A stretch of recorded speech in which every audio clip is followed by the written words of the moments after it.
What's going on, guys? BossUp86 here, back to another video, and today I have another CD collection update video for you guys.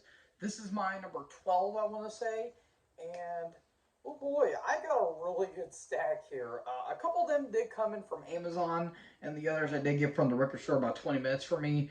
And well, let's just say I'm very happy for a couple albums, but one in particular.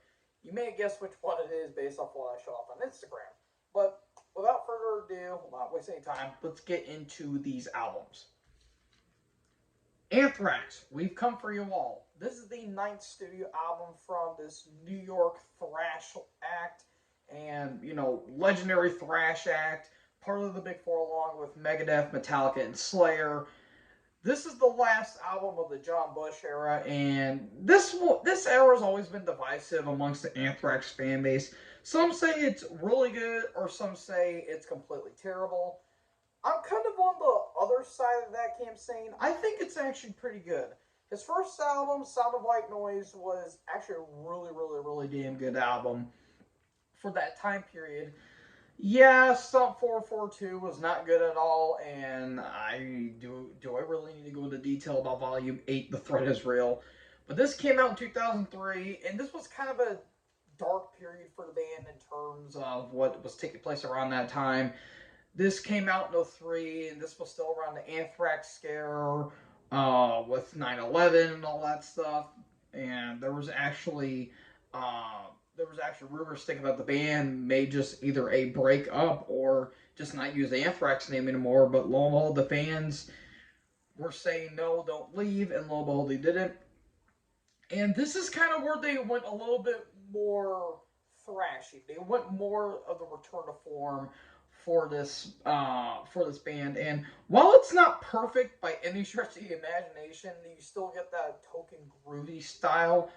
There's some really damn good songs on this album, like especially the first track, "What Doesn't Die." I love that track, particularly like the opening riff, that da da da da. I love that track. Nobody Knows Anything, Black Dahlia, Cadillac Rockbox, which has Dimebag Darrell doing riffs. Some damn good stuff here. I think this is a very, very, very good album. Any Place But Here is another really damn good track. I still think out of the John Bush era, this I think is arguably his best, though Sound of White Noise was really damn good as well. But I really, really, really enjoyed this album. And for those of you who were kind of skeptical about going into the John Bush era, don't knock until you listen to it. That much I'll say. And I give this one a kind of a not really a big recommendation, but I do give this a recommendation. And before I get to the next album, drink.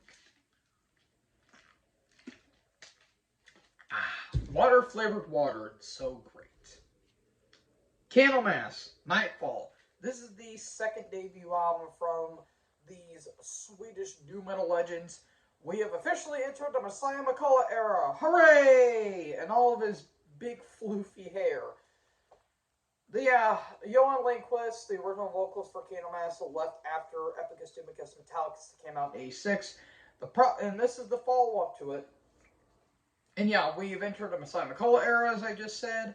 And what can I say about arguably the best Candlemass album of all time? One of the best albums of the '80s, and it's arguably the best Candlemass album, even though some may argue the debut is better, or Tales of Creation, or hell, even Ancient Dreams, people think this is better. This is my second favorite of the Messiah era and my favorite of the '80s. My favorite Messiah album being the self-titled, which may be a bit off-putting for some people, but I just really love that record. This is where Candlemass kind of became true to form. Like, the debut album is phenomenal in its own right. It's my third favorite of the band's entire discography. However, I wouldn't argue that this is their best.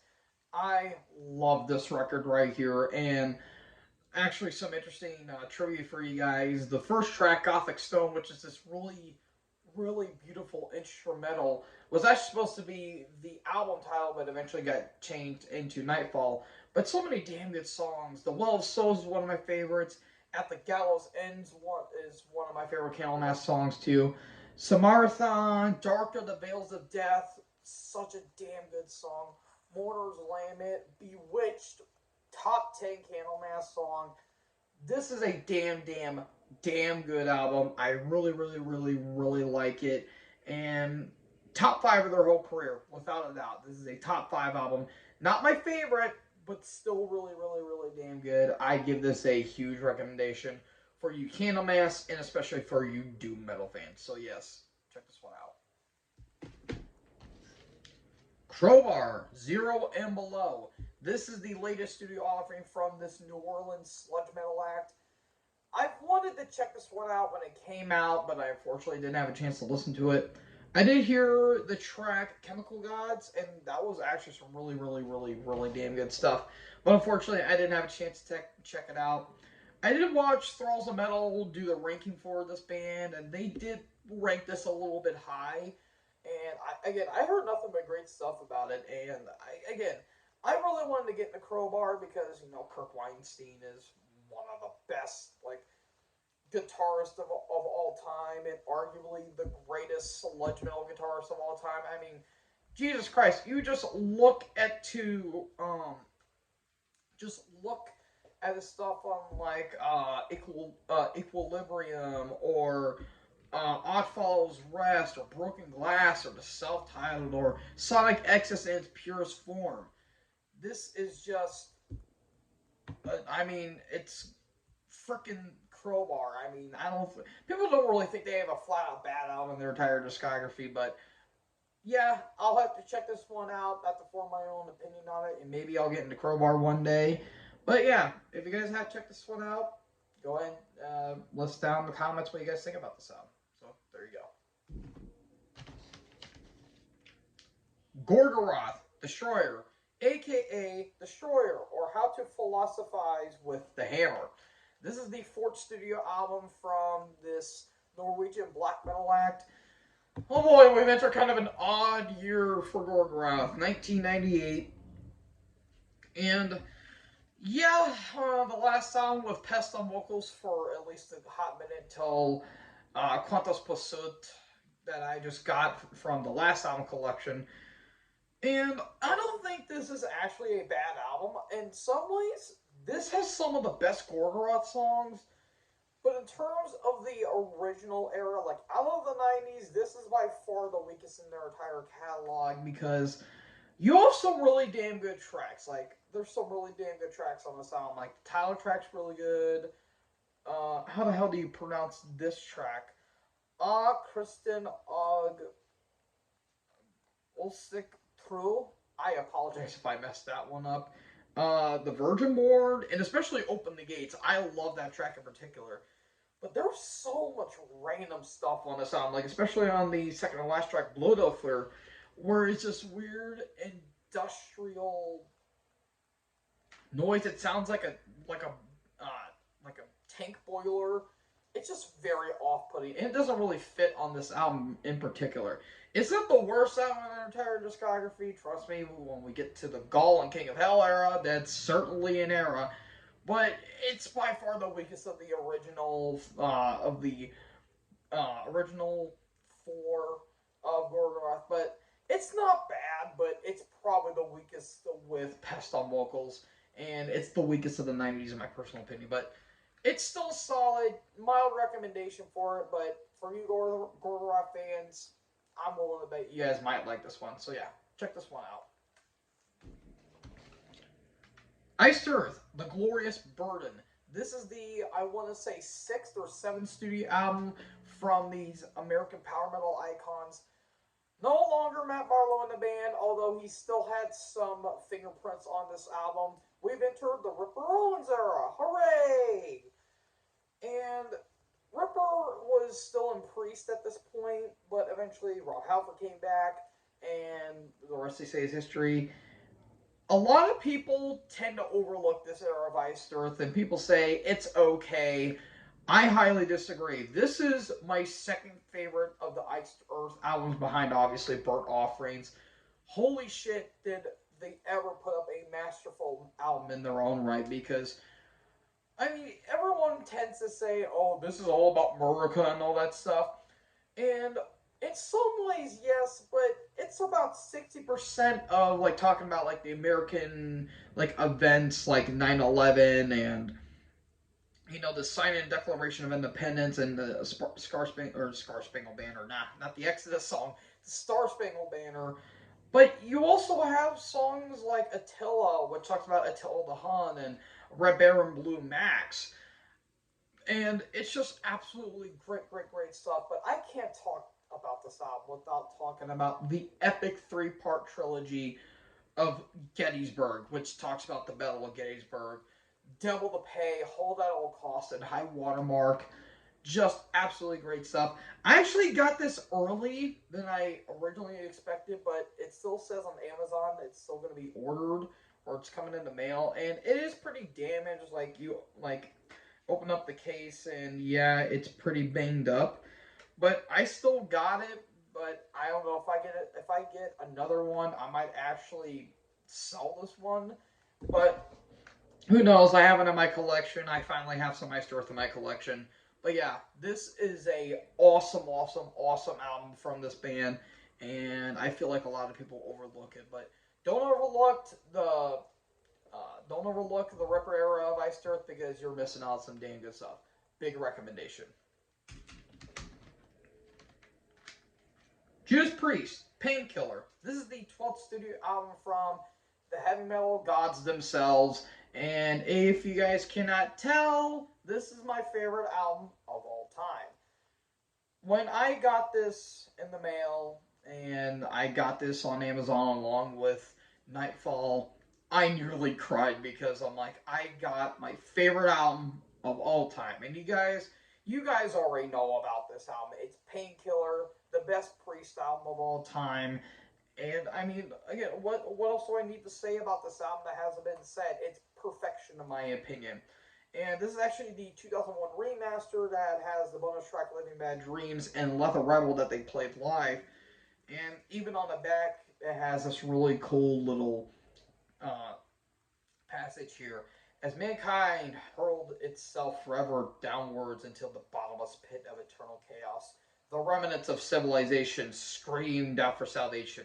Redemption roared across the burning sky. The Painkiller. Yeah, that alone needs to say, yeah, this album kicks ass.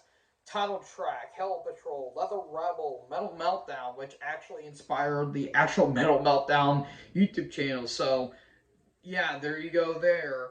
Nightcrawler, Between the Hammer and the Anvil, A Touch of Evil. The two tracks that stand out to me, in my opinion, are tied for my favorite Priest song of all time, along with Bullet Train off of Jugulator, the album after this. One Shot at Glory and All Guns Blazing. All Guns Blazing, full on speed metal at its finest. Like 60% of this album is speed metal. About, want to say 39% of it is thrash, and maybe like 1% of it is like power metal in a way. But All Guns Blazing, probably my favorite speed metal-esque track that they did. And One Shot of Glory, it's full on power metal. Like there's no question that it's not power metal at all, and it's phenomenal. It's a phenomenal album. It's full on heavy metal perfection. When they played Between the Hammer and Anvil live, I was really happy about it. I would like to see them play the title track, but last time they did, Richie Faulkner nearly died on stage. But it is what it is, and I can't dispute it. But yeah, this is a absolutely classic album. I'm so happy to have this in my collection, and I'll forever cherish this. Mwah. Massive, massive, massive recommendation. Alrighty, I have a pair here from the almighty Slayer. We have 1986's Rain and Blood and 1988's South of Heaven. I already talked about these albums in full when I did my Slayer retrospective. And do I really need to talk about one of the best and arguably the best Slayer albums of all time? 1986's Rain and Blood. Do I need to go into detail about this album? I feel like I don't. Arguably the best Slayer album amongst the fans. While it's not my personal favorite, it is my second favorite of their entire discography. Piece by Piece, Necrophobic, Altar Sacrifice is one of my favorite Slayer songs. I feel like it's kind of underrated too. Jesus Saves, Criminally Insane, Reborn, Epidemic, Postmortem, and then Rain and Blood. Even their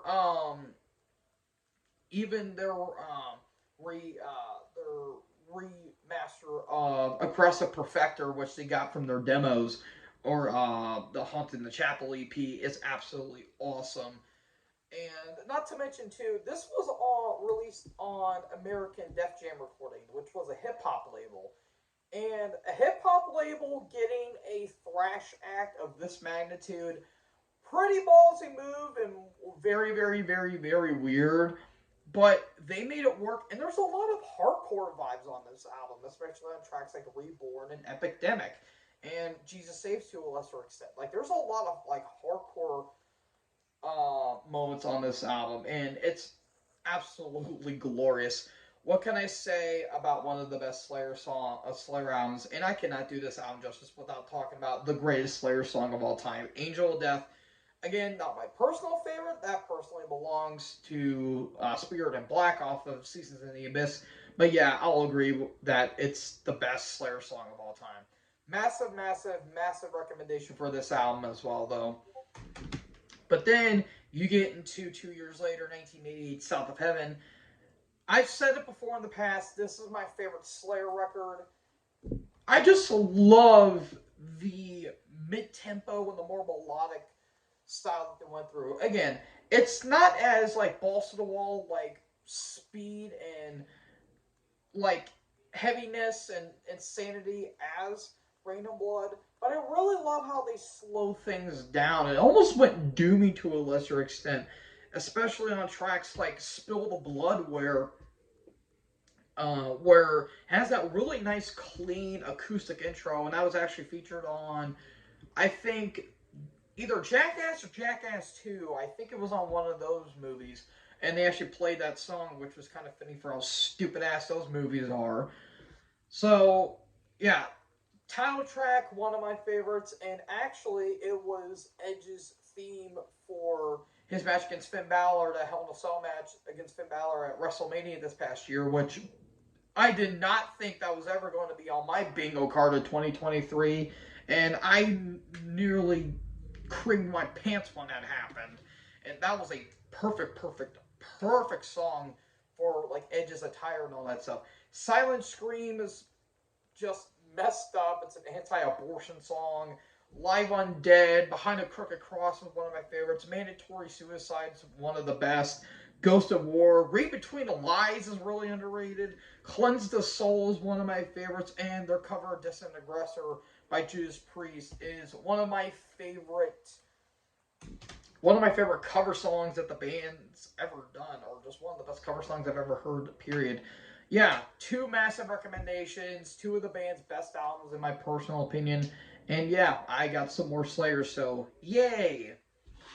Finally, we have Voivod, Lost Machine.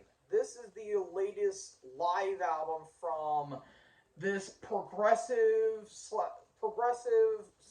slash thrash Canadian act. This came out in 2020, so during the pandemic, but this was released on Central Media Records. I thought this would have came out in the 90s because it looks very 90s-esque, like something out of like Negatron or like Angel Rap, but nope, this came out in 2020. Again, I haven't heard this album because I don't really listen to live albums per se, and if you guys have seen my review of Synchro Anarchy, you guys know that was my favorite album of the year until Soulfly's Totem came around. I still love that record, by the way. I still love Synchro Anarchy. It's so odd, but it's so damn good. Like, I just love how weird it is. But yeah, I got Voivod. I'm kind of happy about that because, I mean, after listening to Synchro Anarchy, I wanted to listen to all the albums the band has done. So yeah, I got some Voivod, so yeah, I'm kind of happy about that. So yeah, kind of a little longer, a little bit of a longer collection update. So yeah, I'm actually kind of happy about that because I wanted to have more albums. So yay! So, folks, what did you guys think about this video? Let me know in the comment section below. Make sure you guys leave a like, leave a comment, tap that big red subscribe button, and tap the bell so when I upload, you guys will be notified. Thank you guys so much for watching this video. Most importantly, join the herd. Talk to you guys next video. Peace out.